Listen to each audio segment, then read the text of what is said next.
Donald Trump और Benjamin Netanyahu को शायद इस बात का अंदाजा भी नहीं रहा होगा कि उनके ऊपर इतना बड़ा हमला पलटवार ईरान कर सकता है। बीते 24 घंटे में हुए हमलों ने रिकॉर्ड्स तो तोड़ ही दिए हैं और यह भी दिखा दिया कि ईरान पलटवार करना भी जानता है और ईरान का पलटवार क्या इजराइल सह पाएगा, यह भी अब एक सवाल बना हुआ है। नमस्कार, मैं हूं आशीष त्रिपाठी आपके साथ। मेरे साथ है मयंक, मेरे सहयोगी मयंक। चूंकि बीते 24 घंटे बहुत क्रूशियल रहे और ईरान का जो पलटवार है वो ये दिखा रहा है कि उसे शायद अब इजराइल को जवाब देने के लिए कोई दूसरी रणनीति बनानी होगी। देखिए, ऐसा है जो आपने कहा कि पिछले 24 घंटे में ईरान ने अब तक का इतिहास का सबसे बड़ा अटैक किया है इजराइल के ऊपर।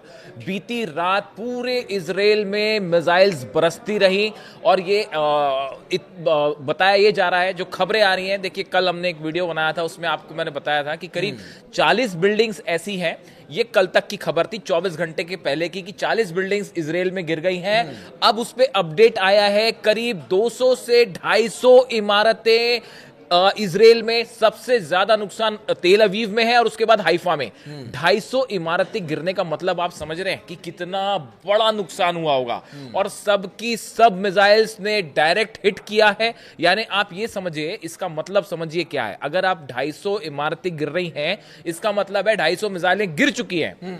इसका दूसरा मतलब यह है कि आयरन डोम फेल है, थार्ड फेल है, पेट्रियट फेल है, डेविड स्लिंग फेल है और एरो फेल है। 5 डिफेंस सिस्टम को भेदते हुए अगर ईरान की 250 मिसाइल्स गिर रही हैं 24 घंटे के अंदर, जो असली नंबर्स हैं, हम उनकी बात नहीं कर रहे कि कितनी मिसाइल्स गिरी हैं। हम तो सिर्फ ये बता रहे हैं आपको कि 250 इमारतें मिट्टी में मिल चुकी हैं उसमें। और सबसे ज्यादा नुकसान तेल अवीव में। आप समझिए, देखिए, तेल अवीव सबसे बड़ा शहर इजराइल का, अगर वहां पे इस तरह के अटैक हो रहे हैं और डिफेंस सिस्टम उसको नहीं रोक पा रहा, पूरे इजराइल में जितने अस्पताल है वो भरे हुए हैं पेशेंट से, जितने लोग हैं वो बंकर में ही हैं। अब देखिए, वहां पे जो जनता है वो इजराइल, ऐसा लगता है कि पूरा का पूरा इजराइल जो है वो बंकर में ही रह रहा है और कब तक रहना पड़ेगा पता नहीं।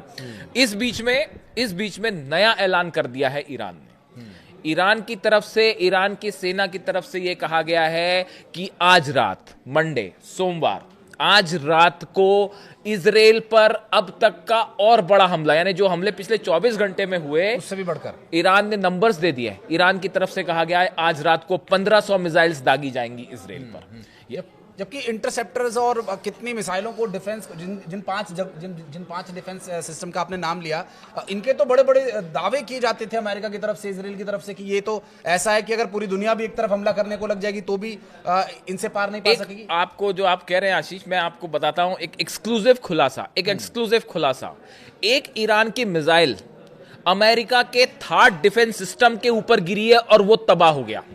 मैं बात कर रहा हूं दोहा में जो डिफेंस सिस्टम लगा हुआ था अमेरिका का, थर्ड जो सिस्टम लगा हुआ था, उस थर्ड मिसाइल डिफेंस सिस्टम के ऊपर मिसाइल गिरी है ईरान की। यानी आप सोचिए कहां का डिफेंस सिस्टम। और क्या, जब आपका डिफेंस सिस्टम ही तबाह हो जा रहा है तो फिर आप बाकी की बात छोड़ दीजिए।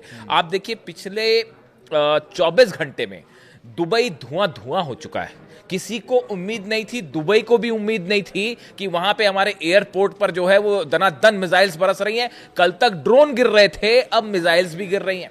दुबई धुआं हो रखा है। सऊदी में देखिए, लगातार जो है रियाद के ऊपर हमले हो रहे हैं, रियाद से खबरें आ रही है। और बहरीन का तो ये हाल है, आप सोच नहीं सकते। बहरीन दूसरा जो है इजराइल बन गया है। वहां पे जो अमेरिका का नेवल बेस था, फ्लैट हो चुका है, तबाह हो चुका है पूरा। जो अमेरिका का एयर बेस था उस पर सीधे ड्रोन्स गिरे हैं, जबरदस्त तबाही, और इनकी तस्वीरें भी अब सामने आने लग गई। ये हाल है बहरीन का। और ये जो आप बात कह रहे हैं, क्या ये सिर्फ अकेले की ईरान की शक्ति है या फिर ये हमास, हिजबुल्ला और हूतियों के सपोर्ट मिलने के बाद हो रहा है? ये एक अच्छा सवाल पूछा आपने कि इसमें आप, अगर हम डिफरेंशिएट करें तो आप इस बात को समझें कि इस समय ईरान मूल रूप से अकेला जंग कर रहा है। अकेला जंग कर रहा है। किसी का, देखिए, रूस से जैसी मदद, जितनी मदद मिली नहीं मिली, चीन से जो मिलनी थी मिली नहीं मिली, लेकिन हकीकत यह है कि आज दुनिया के 11 मुल्क एक तरफ खड़े हैं, इजराइल और अमेरिका, और साथ में अब तो यूरोप भी जो है ज्वाइन करने वाला है। जो खबरें आपने देखी होगी कि फ्रांस, जर्मनी और ब्रिटेन भी, ब्रिटेन ने तो हमले, जो फाइटर जेट उसके शामिल है। अब यूरोप भी आने वाला है और ये जो 7-8 अरेबियन कंट्रीज हैं ये तो शामिल हैं ही हैं।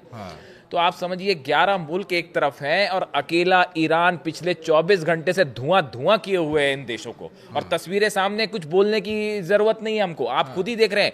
कुवैत में जो अमेरिका का एयर बेस है वो उसको उड़ा दिया गया, उसके ऊपर सीधा मिसाइल गिरी है। जो कुवैत में एयर बेस है अमेरिका का वो तबाह है। इराक में अमेरिकन अच्छा, गुस्सा भी बड़ा भयंकर देखा जा रहा है। अमेरिका का जो कॉन्सुलेट है कुवैत इराक में, उसके ऊपर हमला हो गया है। बगदाद में जो कॉन्सुलेट है इनका, एम्बेसी के लोग थे वहां पे, उस पर हमला कर दिया गया, उसको आग लगा दी गई। पाकिस्तान में आपने हाल देख ही लिया, कल कराची में, इस्लामाबाद में जितने अमेरिकन कॉन्सुलेट है सब में जो है आग जनी हुई है, सब में जबरदस्त हिंसा देखी जा रही है। बहरीन में जो है वो सीधी आमने सामने की फायरिंग हो रही है वहां पे। देखिए ये इसकी बड़ी वजह है अली खामेनी साहब जो हैं, इनके सुप्रीम लीडर जो ईरान के, इनकी जो शहादत है, इन पर हमला करना, इनकी मौत, ये एक ऐसी चीज़ है जिसने इस पूरे मिडिल ईस्ट में हालात को हमेशा के लिए बदल के रख दिया है।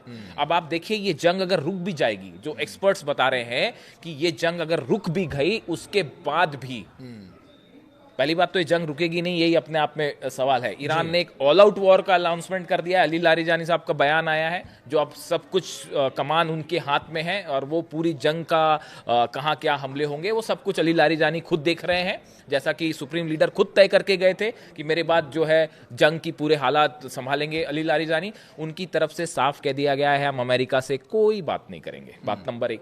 दूसरा, ये आखिरी जंग का एक अनाउंसमेंट हो चुका है कि अब जो है इसमें पीछे नहीं हटा जाएगा।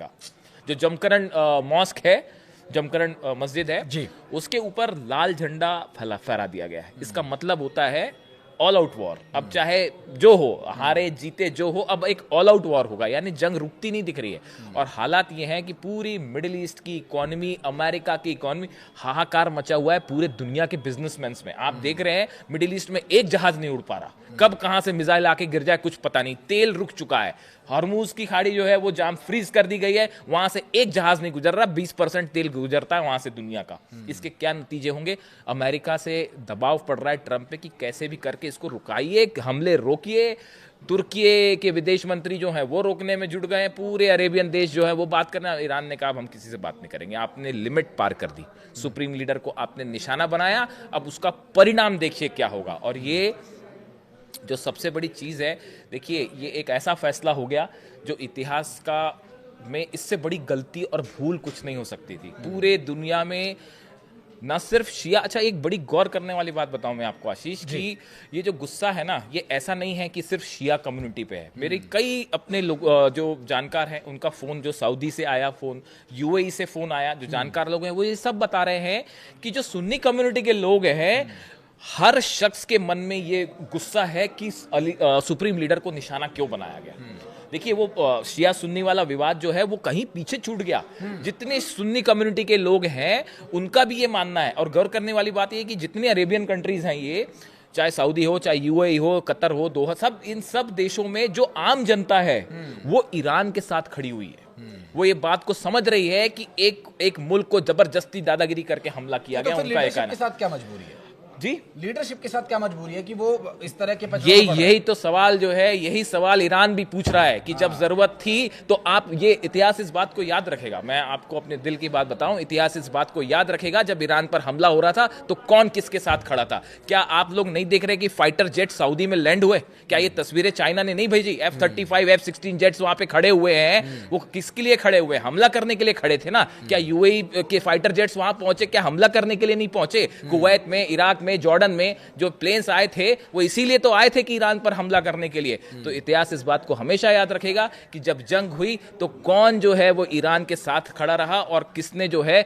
वो मदद की। तो यही बात कही जा रही है कि जो लीडरशिप है वो अमेरिका के साथ हो भले, लेकिन हकीकत यह है कि जो आम जनता है वो अब भी ईरान के साथ खड़ी नहीं। तो जाहिर है, देखिए लीडरशिप को अवाम की सुननी होगी या अवाम के उनके मन के विचारों को, उनके देश की जरूरत क्या है, उस बारे में एक बैलेंस करना भी बहुत जरूरी है। लेकिन वो बैलेंस अब बिगड़ चुका है। जिस तरह से मयंक ने कहा कि वो गलती, वो इतिहास में एक बहुत बड़ा एक लूप आ गया है। भूल अब हालांकि सुधारने वाली योग्य भूल नहीं है, लेकिन फिर भी मध्यस्थता के प्रयास, यूएन महासभा की एक बैठक हुई है और अभी मुझे लग रहा है कि इसके बाद एक दो बैठकें और भी होने वाली हैं?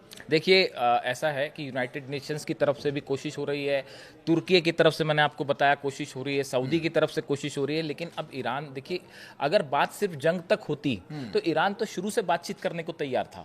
बातचीत के यही तो अब्बास अराक्ची जो विदेश मंत्री हैं वो यही कह रहे हैं कि हम तो बात कर रहे थे आपसे, हमला आपने पहली बार भी बातचीत के बीच में किया। मैंने अपना वीडियो बनाया था, मेरे दर्शक जानते होंगे, मैंने लिखा था कि ये धोखा है, इसका नतीजा सुप्रीम लीडर पहले से ये जान रहे थे, अली खामेनी साहब पहले से ये जानते थे कि इनकी नियत ही धोखा देने की है। वो पहले से, उन्होंने पहले ही कह दिया था कि ये कभी सक्सेसफुल होगा ही नहीं।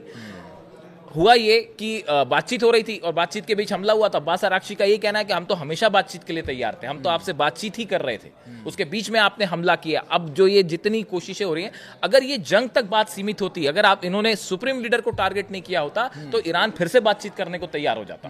वो तो अब्बास अराक्ची वो पहले भी हुआ है, वो बातचीत को तैयार हो जाते, लेकिन सुप्रीम लीडर को टारगेट करने के बाद अब मामला हाथ से निकल चुका है। अब ये वन वे है ट्रैफिक। अब इसमें या तो करो या मरो वाली स्थिति है कि अब ये रास्ता वापसी की ओर नहीं जाता दिख रहा। अब ईरान ने जो है वहां की सेना 8 लाख सेना कफन बांध के तैयार है। अब जो होगा आप देखिए, वहां पे ईरान से जो तस्वीरें आ रही हैं, तमाम हमले हो रहे हैं तेहरान पर, मतलब क्या नहीं हो रहा। 1000 किलो का बम गिराया है कल रात को अमेरिका ने। उसके बाद भी सड़कों पर लोग जो हैं वो अली खामेनी साहब की जिंदाबाद के नारे और अल्लाह अकबर के नारे लगा के पूरा ईरान एकजुट हो चुका है। आप क्या करोगे? क्या ग्राउंड फोर्स भेजोगे वहां?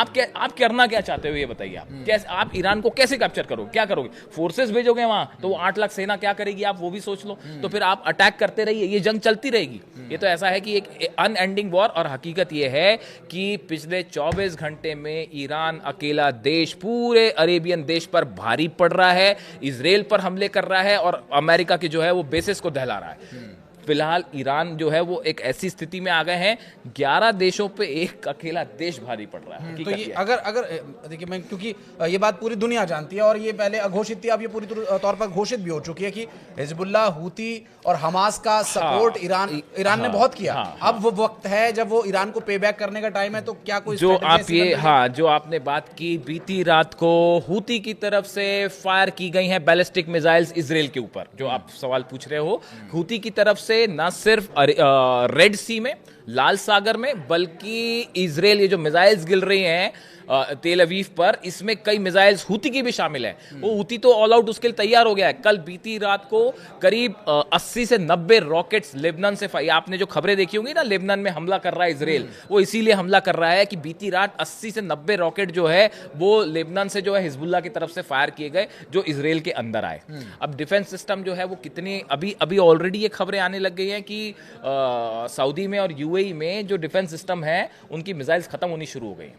एक ईरान की मिसाइल को इंगेज करने में 25 से 30 जो है वो डिफेंस मिसाइल्स का इस्तेमाल करना पड़ रहा है, तब जाके कहीं एक मिसाइल या एक ड्रोन रुक पा रहा है। अब आप देखिए, एक साथ अगर जो है वो चल पड़े 150 ड्रोन, 100 ड्रोन चल पड़े तो रोकना मुश्किल हो जाए। और जैसा कि आपने लास्ट वीडियो में कहा भी था कि ईरान की तरफ से जारी किया गया मिसाइलों का ये जखीरा तो अभी सिर्फ एक ट्रेलर है, पूरी फिल्म अभी बाकी है। बिल्कुल, वो ये एक अच्छी खासी लंबी फिल्म है। और देखिए, कहा यह जा रहा है कि जो ईरान की तरफ से बयान है कि आज की रात भारी पड़ने वाली है इजराइल के ऊपर, और नंबर्स भी दिए हैं कि 1500 मिसाइल्स एक साथ फायर की जाएंगी। इंतजार कीजिए आज रात का। और एक अभी ट्रम्प का बयान आया था कि कुवैत में जो उनका F-15 जो गिरा, उसकी कहानी क्या है? देखिए, ऐसा है कि जो जानकारी आई, कुवैत का लेटेस्ट जो बयान आया है वो आया है कि एक नहीं कई प्लेन्स गिर गए, फाइटर जेट। एक नहीं गिरा, कई फाइटर जेट गिर गए। बात नंबर 1। बात नंबर 2, शाहिद 136 ड्रोन था, एक साथ कई ड्रोन्स फायर किए गए थे।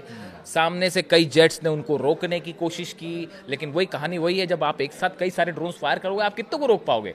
तो उसने कुछ ड्रोन्स को उड़ाया, लेकिन एक ड्रोन ने, शाहिद 136 ड्रोन ने F-15 को लॉक किया टारगेट पे, और वो जो है हिट हो गई मिसाइल, और वो F-35 गिर गया। उसकी तस्वीरें वायरल हैं, वो गिरते हुए दिख रहा है, उसमें से पायलट ने खुद को बाहर थ्रो आउट किया और वो प्लेन गिर गया। अब ये प्लेन गिरना एक मॉरल भयंकर बूस्टअप हो गया है, और इसको लेकर जो है एक नया जोश पैदा हो गया ईरान की सेना में कि हमने जो है अपने ड्रोन से फाइटर जेट गिरा दिया। ये तो पहली बार, हमने इतिहास में पहली बार सुना होगा कि ड्रोन ने जो है वो अमेरिकी फाइटर जेट। ये बात हम उम्मीद जरूर कर रहे हैं कि आगे शांति स्थापित हो, लेकिन शांति स्थापना की अब गुंजाइश यहाँ पर नजर नहीं आती है। और इस युद्ध से जुड़ी हुई हर परिस्थिति और हर संभावनाओं के बारे में बात करने के लिए एक और वीडियो हम लेकर आएंगे। लेकिन अगर आप कुछ कहना चाहें तो कमेंट सेक्शन के दरवाजे आपके लिए हमेशा खुले हैं। वीडियो को यहाँ तक देखने के लिए आपका बहुत बहुत धन्यवाद। बहुत बहुत धन्यवाद बैंक आपका हमारे साथ। Thank you so much.